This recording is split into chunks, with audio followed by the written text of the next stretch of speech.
मेरा नाम सीमा है और मेरी उम्र 20 साल है। मैंने अपने भाई के साथ किस तरह से काम किया, भाई और मैंने दोनों ने मिलकर कैसे किया, मैं आप सबको बताती हूँ। इस कहानी में हम घर में 4 लोग रहते हैं, मेरी मम्मी, पापा, मैं और मेरा भाई, जो एक साथ ही स्कूल पढ़ते थे। जब हमने 12वीं क्लास पास की तो हमने कॉलेज में एडमिशन करा लिया और वहाँ हम हॉस्टल में भाई बहन रहने लगे। कॉलेज तो हमारा एक ही था, लेकिन हम अलग अलग पढ़ते थे क्योंकि लड़कियों की क्लास अलग होती थी और लड़कों की अलग। मेरा भाई और मैं सुबह 8 बजे कॉलेज के लिए निकल जाते और शाम को 4 बजे हमें छुट्टी मिलती और हम वापस आकर खाना वगैरह बनाते और खूब शरारतें करते थे। खाना खाकर हम टीवी हॉल में बैठ जाते थे, भाई बहन साथ ही टीवी देखते थे। एक दिन करीब शाम के 8 बजे का टाइम था, मेरा भाई टीवी देख रहा था और मुझे कहने लगा, सीमा बहन जाओ मेरे लिए चाय बना कर लाओ, मेरे सर में दर्द है। मैंने कहा हाँ ठीक है भाई, मैं अभी जाकर चाय बनाती हूँ। क्योंकि हम रूम में 2 भाई बहन ही रहते थे और हमारा कोई नौकर नहीं था, इसलिए हमें घर के काम खुद करने पड़ते थे। हमें हॉस्टल में रहते हुए लगभग 2 महीना पूरा हो गया था, लेकिन हम भाई बहन थे, कभी इस बारे में सोचा ही नहीं था। इनमें भाई बहन के नोबेल बड़े शौक से पढ़ती थी और मुझे बहुत ही अच्छा लगता था कि किस तरह से वह एक दूसरे के साथ प्यार करते हैं और किस तरह से मिलते हैं। मुझे वह सब पढ़कर अच्छा लगा था। खैर, मैं किचन में चाय बनाने चली गई और करीब मुझे 15-20 मिनट तो चाय बनाने में लग गया और चाय तैयार हो गई। मैंने चाय के कप को ट्रे में रखा और भाई को देने चली गई। भाई के कमरे के अंदर दाखिल हुई तो मैंने देखा भाई टीवी में और किस्म की फिल्में देख रहा है। भाई ने मुझे नहीं देखा, वह अपने में मगन था। मैं पीछे से ये सब कुछ देख रही थी। वह जो मूवी लगी हुई थी देखकर मेरे तो होश उड़ने लगे और मेरे हाथ कांपने लगे। मैं फिर वापस चली गई। मैंने सोचा कि भाई को पता ना चल जाए कि मैं ये सब कुछ देख लिया है और मेरी सांसें और धड़कन तेज होती जा रही थी क्योंकि मैंने ये सब कुछ पहले नहीं देखा था। जब मैंने देखा तो मुझे अच्छा लगा। भाई को मेरे बारे में नहीं पता था कि उसकी बहन पीछे से ये सब कुछ देख रही है, क्योंकि वो अपने ख्यालों में मगन था। मैंने अंदर ही अंदर सोचा कि अगर भाई को अभी आवाज देती हूँ तो वह सब समझ जाएगा कि मैंने सब कुछ देख लिया है। इसलिए मैं कमरे से निकल गई और भाई को आवाज दी कि भाई मैं अंदर आ जाओ। भाई ने जल्दी से टीवी बंद किया और मुझे कहा आ जाओ। मैं भाई को चाय देने अंदर चली गई और भाई पसीने से भीगा हुआ बैठा था। मैं भाई की मजबूरी समझ गई थी कि भाई का दिल कर रहा है, लेकिन वो और कर भी क्या सकता था क्योंकि भाई की कोई गर्लफ्रेंड भी नहीं थी, इसलिए बस वह टीवी पर ही सब कुछ देखता रहता था। मैंने भाई के चेहरे को देखा और भाई से पूछा, भाई ठीक तो हो ना, इतना पसीना क्यों आ रहा है?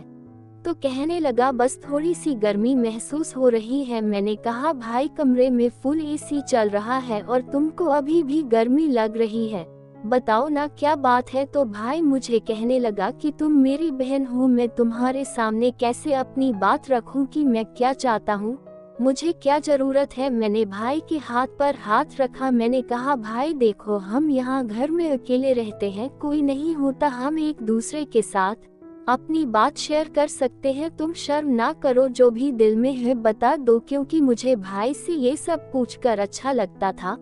मैंने भाई बहन के नोबेल बड़े शौक से पढ़े थे और दिल में यही आता रहता था कि शायद नोबेल वाली बात यहाँ पर सच हो जाए तो मुझे लग जाएंगी। लेकिन मैं भाई से उम्र में बड़ी थी, इस वजह से उससे मुझसे बात करना शर्म आती थी। मैंने भाई के हाथ के ऊपर हाथ रखा और भाई की गाल पर हाथ फिरते हुए कहा, भाई जो भी है बताओ ना, मुझे परेशानी हो रही है, तुम्हारे साथ क्या चल रहा है? भाई बोला, दीदी बात सुनो, दरअसल बात यह है कि मैं टीवी पर वो फिल्में देखता हूँ, मेरा दिल करता है कि मैं भी इस तरह से करूँ, लेकिन मैं कैसे करूँ? मेरी तो ना ही कोई गर्लफ्रेंड है और ना ही मेरी कोई दोस्त है और ना ही मैं इतना जान पहचान वाला हूँ कि कोई लड़की को यहाँ पर बुलवा लूँ और उसके साथ यह सब करूँ। अब आप ही बताओ मैं क्या करूं? भाई की यह बात सुनकर तो मुझे खुद शर्मिंदी महसूस होने लगी कि मैं अब भाई को क्या जवाब दूं।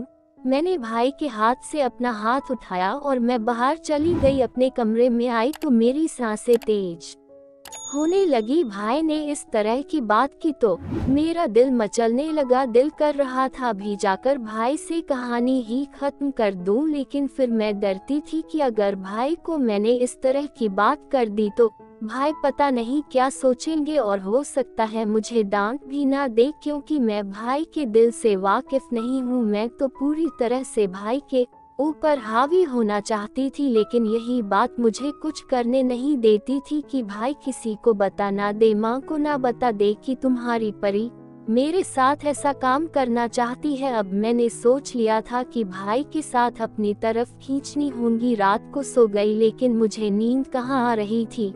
वह सब मंजर मेरी आंखों के सामने चल रहे थे। मेरा यहाँ पर यह हाल था, पता नहीं भाई के साथ क्या हो रहा होगा। दिल में तरह तरह की सोच आ रही थी। भाई अगर मान गया और उसके साथ यह करूँगी, वह करूँगी, ऐसा करूँगी, वैसा करूँगी, बहुत सारी सोचें दिल में दबा के बैठी थी।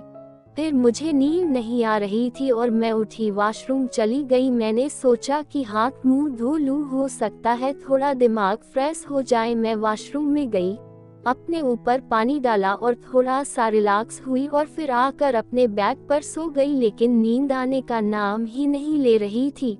फिर मैंने सोचा जो होगा देखा जाएगा, आज जाती हूँ भाई के पास। ऐसे घुट घुट के जीने से अच्छा है भाई को कह ही देती हूँ। मैंने हिम्मत की और भाई के कमरे की तरफ जाने लगी। दिल की धड़कन तेज होती जा रही थी। या तो आज सब होगा या फिर मार पड़ेगी। खैर मैंने भाई का दरवाजा खोला और अंदर चली गई, लेकिन भाई को तो पहले से ही पता था कि मैं जरूर आऊंगी। फिर मैंने भाई को बोला, भाई क्या हुआ, नींद नहीं आ रही है क्या? भाई बोला, नहीं दीदी, मेरा तो वो काम करने का मन कर रहा है, लेकिन किसके साथ करूँ, कोई है ही नहीं। फिर मैंने कहा, भाई मैं हूँ ना, क्यों टेंशन ले रहे हो? मेरी बात सुनकर भाई खुश हो गया, बोला, सच दीदी आप करोगे वो काम मेरे साथ? मैंने कहा जरूर भाई, मेरा भी बहुत मन कर रहा है, मेरा भी वो काम करने का। मैंने कहा भाई फिर इंतजार किस बात का? फिर भाई और मैंने दोनों ने साथ में वो काम किया, बहुत मजा आया। अब भाई और मैं दोनों को जब भी मौका मिलता है तब हम वो काम कर लेते हैं। दोस्तों कहानी अच्छी लगी हो तो वीडियो को लाइक और चैनल को सब्सक्राइब करें। धन्यवाद।